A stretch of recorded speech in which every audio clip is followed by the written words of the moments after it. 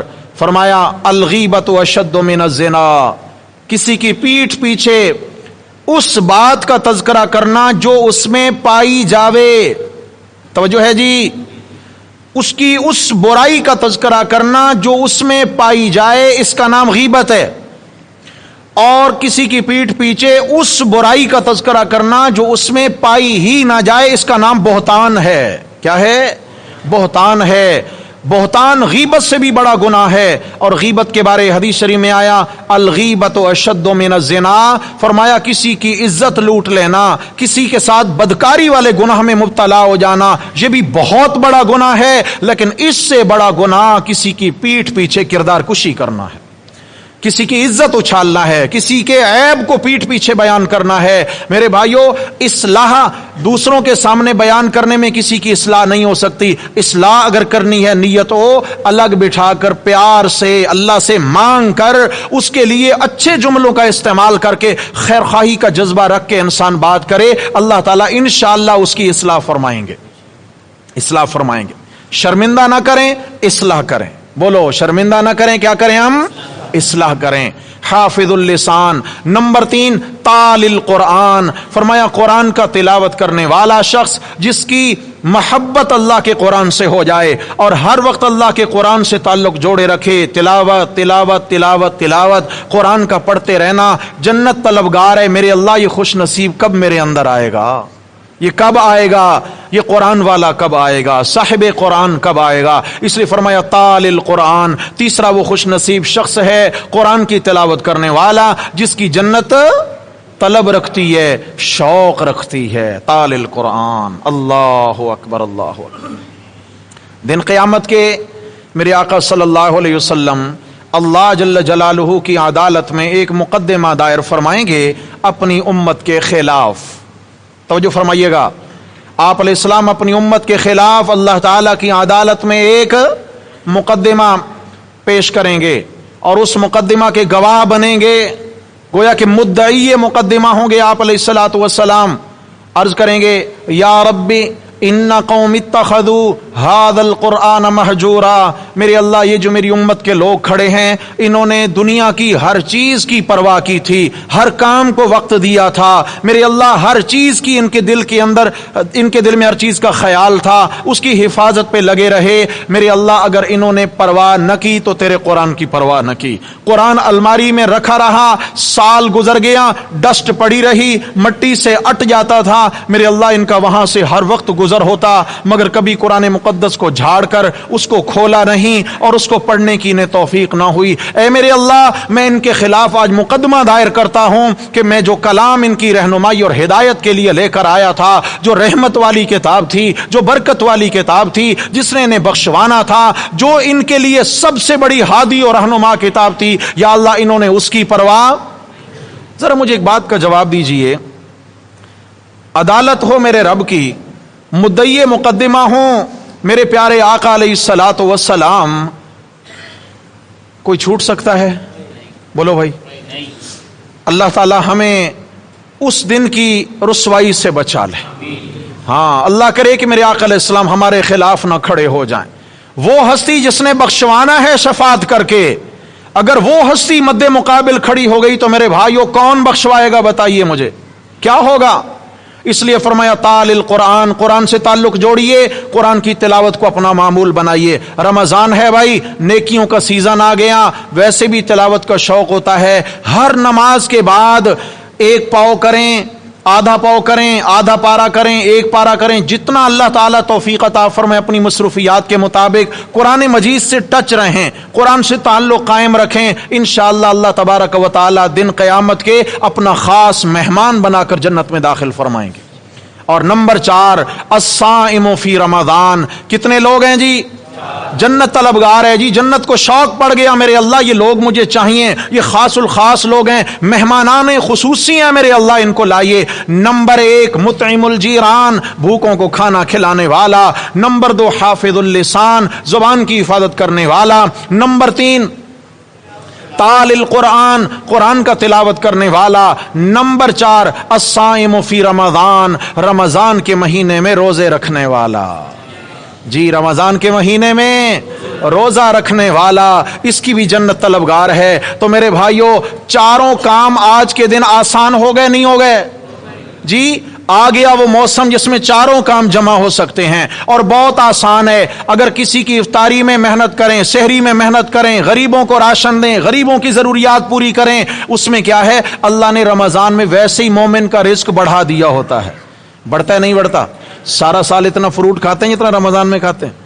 بولو ہیں، بڑھ جاتا ہے، بڑی برکتیں ہیں، بڑی برکتیں ہیں اللہ تعالیٰ نے۔ اچھا، پھر اللہ تعالیٰ نے رزق میں برکت رکھی ہے، اوقات میں بھی برکت رکھی ہے۔ بقیہ 10 گھنٹے باقی کے دنوں میں محنت کریں، جتنا انکم ہوتی ہے، جتنا آمدن ہوتی ہے، رمضان کے روزے کی برکت سے 5 گھنٹے محنت کرنے کی برکت سے اللہ تبارک و تعالی اتنی یا اس سے بھی زیادہ آمدن نصیب فرما دیتے ہیں۔ سمجھ آ گئی ہے؟ تو اس لیے انشاءاللہ میرے بھائیوں، آج ہم نے یہ سبق یاد کرنا ہے، اور انشاءاللہ ہم نے تہیہ کرنا ہے کہ اس بار اس رمضان کو انشاءاللہ ضائع نہیں ہونے دیں گے۔ تہیہ کرتے ہیں انشاءاللہ اب یہ رمضان ضائع نہیں ہونے دیں گے۔ جو کچھ کہا سنا اللہ جل شانہ اپنی بارگاہ اقدس میں قبول و منظور فرمائیں۔ انشاءاللہ ہر جمعہ میرے رب نے اگر توفیق نصیب فرمائی، زندگی رہی، ہماری ملاقات رہے گی، انشاءاللہ مل بیٹھیں گے، کچھ کہیں گے، کچھ سنیں گے، لیکن اس کے لیے یہ ہے کہنے والا تو پہنچ جائے، لیکن سننے والا کوئی نہ ہو تو بھائی چلے گا؟ جی، انشاءاللہ ہر ساتھی تہیہ کرے، پہلی اذان ہوتے ہی مسجد میں پہنچیں گے انشاءاللہ۔ ہاں، پہلی اذان ہوتے ہی انشاءاللہ مسجد میں پہنچیں گے۔ اقول قولی ھذا استغفر اللہ واتوب الیہ، آخر دعوانا ان الحمد للہ رب العالمین۔